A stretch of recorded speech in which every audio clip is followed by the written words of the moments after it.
یا 2,23,999 انبیاء کرام تشریف لائے۔ آئیے اس نبی ہاشمی کی بارگاہ میں درود شریف کا نذرانہ پیش کریں۔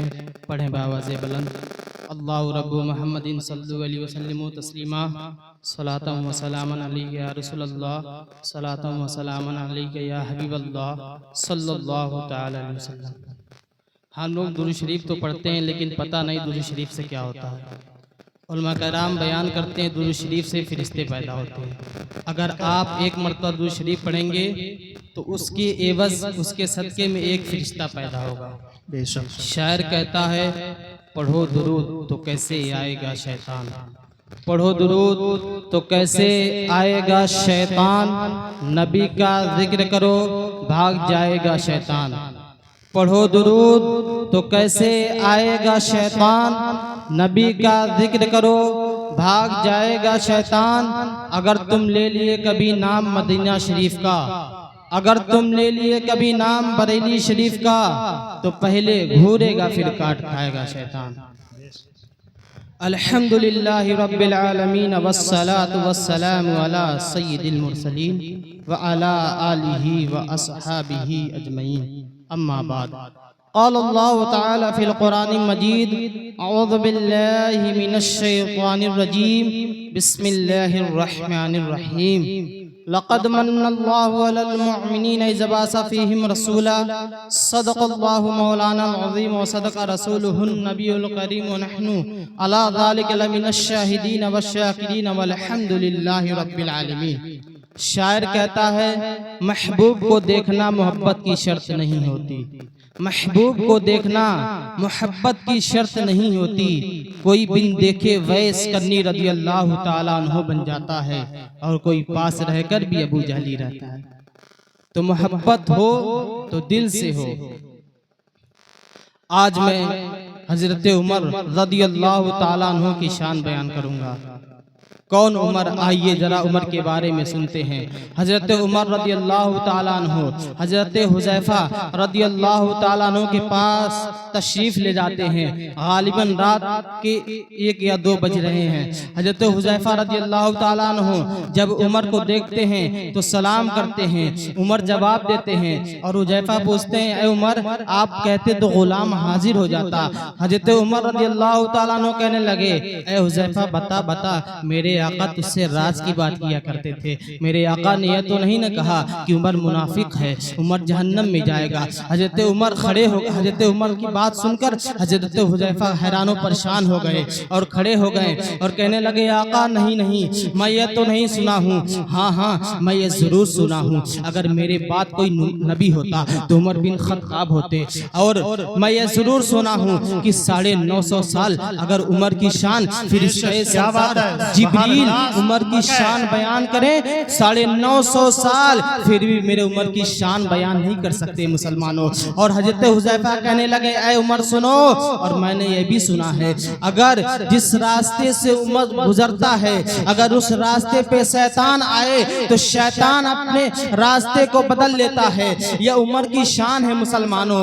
ارے عمر وہ ہے جن کے بارے میں لکھنے والوں نے لکھا عمر اگر 1 سال یا 10 سال اور اس دنیا میں رہ جاتے تو پھر اس زمین پر اسلام ہی رہتا اور کوئی چیز نہ رہتی مسلمانوں۔ وہ عمر کی شان ہے۔ آئیے عمر کون؟ عمر جب اسلام قبول نہ کیے تھے، حضرت عمر رضی اللہ تعالیٰ جب اسلام قبول کیے اس وقت غالباً 40 مسلمان تھے۔ میرے آقا سے عمر فرمانے لگے اے آقا آپ سچے، آپ کا اسلام سچا، آپ کا خدا سچا، تو آپ چھپ کر کی عبادت کرتے ہیں؟ تو میرے آقا نے فرمایا اے عمر سنو میری تعداد کم ہے۔ تو حضرت عمر کہنے لگے آج اسلام عمر قبول کیا ہے، اگر کسی عورت کو بیوہ ہونا ہو تو عمر کے مقابلے میں آئے، اگر کسی بچے کو یتیم ہونا ہو تو عمر کے مقابلے میں آئے۔ ارے قربان جائیے حضرت عمر کی شان پر مسلمانوں۔ عمر کی شان بہت بلند ہے، جن کو دعا میں میرے آقا صلی اللہ علیہ وسلم خود مانگے وہ عمر ہیں۔ اور آئیے ذرا حضرت حذیفہ رضی اللہ حضرت ویس کرنی رضی اللہ تعالیٰ عنہ کی شان سنتے ہیں۔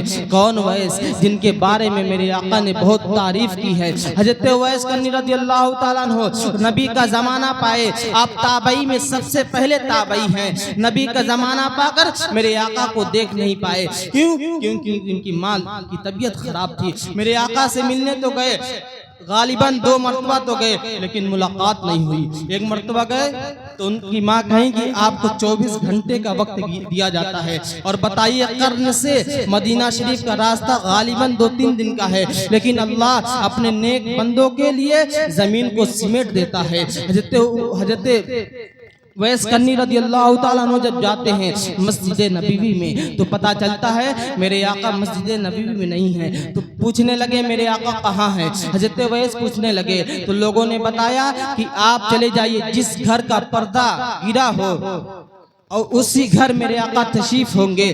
آپ جب جاتے ہیں حضرت اماں عائشہ تشریف فرما ہوتی ہیں، آپ سلام کرتے ہیں، اندر سے جواب آتا ہے، فرماتی ہیں کون؟ آپ نے نام نہیں بتایا، کہا میرے آقا کہاں ہیں؟ تو آپ حضرت عائشہ کہنے لگی دوپہر تک رکیے، تو آپ کہے کہ میں نے رک نہیں سکتا، تو حضرت عائشہ رضی اللہ تعالیٰ عنہ کہنے لگی اپنا نام تو بتاتے جائیے، تو آپ نے کہا بس اتنا کہہ دیجئے گا قرن کا رہنے والا تھا۔ حضرت حضور صلی اللہ تعالی وسلم تشریف لاتے ہیں تو ان کو غلام کی خوشبو آتی ہے، اور اماں عائشہ سے پوچھتے ہیں اے عائشہ بتا آج کوئی آیا تھا؟ حضرت عائشہ کہتی ہیں جیسے روز آتے ہیں آج بھی کوئی آیا تھا۔ حضور صلی اللہ علیہ وسلم کہتے تھے نہیں آج کوئی خاص آیا تھا، اس کی خوشبو آ رہی ہے، کیا کوئی قرن سے آیا تھا؟ حضرت اماں عائشہ کہتی ہیں ہاں ایک قرن کا رہنے والا آیا تھا، وہ کہہ رہا تھا کہ میرے پاس ٹائم نہیں ہے اس لیے آپ کے بغیر ملے چلا گیا، وہ پاگل سا لگتا تھا، بڑی بڑی آنکھیں تھی، پاگل کی طرح کپڑا پہنا تھا۔ میرے آقا نے فرمایا وہ پاگل نہیں تھا، اس کی شان جانتی ہو؟ اس کے صدقے میں میری آدھی امت بخشی جائے گی۔ وہ شان اس کو کیسے ملا؟ آئیے ذرا سنتے ہیں۔ ہم لوگ پیر سے دعا کراتے ہیں اور استاد سے دعا کراتے ہیں، لیکن خود جنت گھر میں موجود ہے، اس ماں سے دشمنی رکھتے ہیں، اپنے ماں باپ کی عزت نہیں کرتے، خود باپ جنت کا دروازہ ہے۔ حضرت ویس کرنی رضی اللہ تعالی عنہ کے بارے میں میرے آقا نے فرمایا اے عائشہ سنو وہ اپنے ماں سے بہت محبت کرتا ہے، مجھ سے بھی بہت محبت کرتا ہے، لیکن وہ اپنی ماں اس کی ماں کی طبیعت خراب ہے، اس وجہ سے وہ مجھ سے ملاقات نہیں کر پاتا ہے، اس لیے اللہ تعالیٰ نے اس کو وہ شان بخشی ہے کہ اس کے صدقے میں میری آدھی امت بخش دی جائے گی۔ ارے جن سے دعا حضرت مولا علی اللہ کے شیر دعا کرائیں، حضرت عمر رضی اللہ تعالیٰ عنہ جن سے دعا کرائیں، پھر ان کی شان کیا ہوگی مسلمانوں؟ وہ ویس کرنی ہے جن کے بارے میں لکھنے والوں نے بہت سے لکھا، اور شاعر کہتا ہے محبوب کو دیکھنا محبت کی شرط نہیں ہوتی، محبوب کو دیکھنا محبت کی شرط نہیں ہوتی، کوئی بن دیکھے ویس کرنی رضی اللہ تعالی عنہ بن جاتا ہے، اور کوئی پاس رہ کر بھی ابو جہل ہی رہتا ہے۔ پتہ یہ چلتا ہے ماں سے جب محبت کریں گے تو آپ کو مقام ملے گا۔ میں یہ نہیں کہتا استاد سے محبت نہ کریے، بالکل استاد سے محبت کریے۔ ماں باپ آپ کو دنیا کا راستہ دکھاتے ہیں، لیکن استاد دین کا راستہ دکھاتا ہے، استاد حق و باطل کی پہچان کراتا ہے۔ اگر استاد ہے، اگر آپ کہ استاد ہیں تو آپ صحیح ہیں، اپنے استاد سے محبت کیا کرو مسلمانوں۔ فارسی زبان میں لکھا ہے میرے آقا نے فرمایا جس نے علماء سے محبت کی گویا مجھ سے محبت کیا، اور جس نے علماء سے دشمنی رکھی گویا اس نے رسول اللہ سے دشمنی رکھی، اور جو علماء کے ساتھ صحبت میں بیٹھا گویا رسول اللہ کے ساتھ بیٹھا مسلمانوں۔ اور آئیے میں بتاتا چلوں، آج میں سید کی عظمت کو بتاؤں۔ حضرت عبداللہ رضی اللہ تعالیٰ عنہ سے مروی ہے، کتاب کا نام مابعد کربلا میں واقعہ موجود ہے۔ حضرت عبداللہ رضی اللہ تعالیٰ عنہ سے مروی ہے، لوگوں نے پوچھا اے عبداللہ بتا حضور صلی اللہ علیہ وسلم کی عزت کرنا کیا ہے؟ تو میرے آقا کے بارے میں عبداللہ رضی اللہ تعالیٰ عنہ نے فرمایا کہ ان کی عزت کرنا واجب ہے۔ اور لوگوں نے پوچھا یہ بتائیے اگر آپ صلی اللہ علیہ وسلم کی عزت کرنا واجب ہے تو اہل بیت کی عزت کرنا کیا ہے؟ تو میرے آقا صلی اللہ علیہ وسلم کی زبانوں سے سنیے، میرے آقا نے فرمایا اگر میری عزت کرنا واجب ہے تو میرے اہل بیت کی عزت کرنا واجب نہیں بلکہ واجب الواجب۔ اگر کوئی شخص آل رسول کی عزت نہیں کرتا، لاکھ نمازیں پڑھے، لاکھ روزہ رکھے، اس کی کوئی نماز نہیں، اس کی کوئی روزہ نہیں، کیونکہ آل رسول سے محبت کرنا ہی ایمان ہے، ان سے بغض رکھنا یہ منافقوں کا طریقہ ہے۔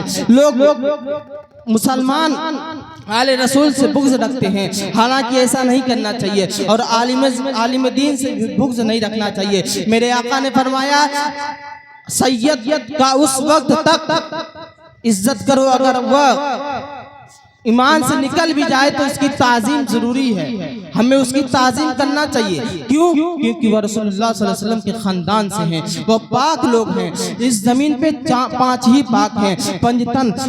ہم کو ان سے محبت کرنی چاہیے اور ان سے عشق رکھنا چاہیے، کیونکہ انہی کے صدقے میں ہمیں جنت ملے گی، انہی کے صدقے میں ہمیں جنت ملے گی اور ہمیں دنیا و آخرت کی بھلائی ملے گی۔ تو ہمیں ان سے محبت کرنی چاہیے اور آپ صلی اللہ علیہ وسلم سے محبت کرنی چاہیے، اور نماز روزے کا پابند ہونا چاہیے، اور ماں باپ سے محبت کیا کرو، کیونکہ ماں باپ وہ دولت ہیں، جب زندہ ہیں تو لوگ سمجھ نہیں پاتے ہیں، اور جب انتقال کر جاتے ہیں تب لوگ ان کی اہمیت کو سمجھتے ہیں۔ اب ویس کرنی نے اہمیت کو سمجھا تو میرے آقا نے ان کو وہ مقام دے دیا کہ ان کی صدقے میں آدھی امت بخش دی گئی۔